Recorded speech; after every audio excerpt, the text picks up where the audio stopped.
তবে ঘরটা এঁকে তারপরে বড় সাইজের একটা গ্লাস মাঝখানে দিয়ে করে সুতাগুলো এক পাশ থেকে আরেক পাশে এভাবে নিতে হবে। আর আঁকা যেভাবে আছে ঠিক সেভাবে সাইডের সুতাগুলো শুধু নিতে হবে।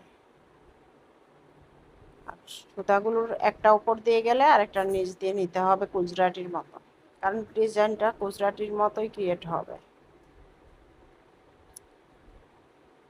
একটার উপরে একটা নিচে, একটা উপরে একটা নিচে, এভাবে করে বাইনের মতো করে নিতে হবে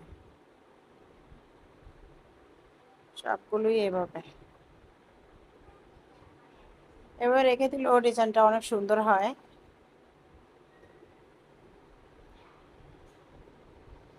এরপরে গুজরাটির মতো করে ভরাট করতে হবে।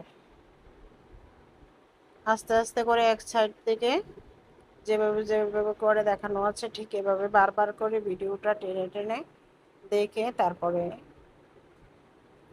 ভরাটটা দেখে দেখে করলেই হয়ে যাবে।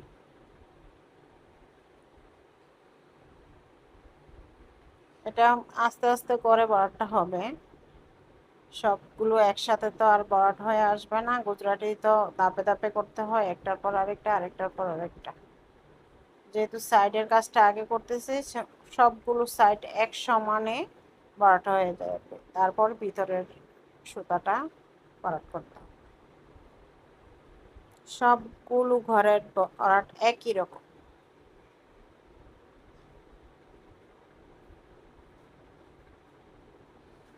শেষ। এইখানে আবার উঠাইতে হবে, উঠাইয়া এই যে কোথায় থেকে কোথায় নিচ্ছে, কোন জায়গায় উঠানোটা দ্বিতীয় পর্যায়ের ভরাটটা, এটা খেয়াল করতে হবে।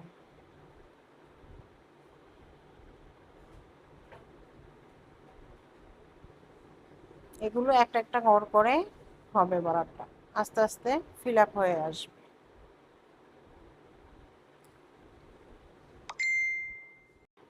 এখানে এসে কমপ্লিট। কেমন হলো?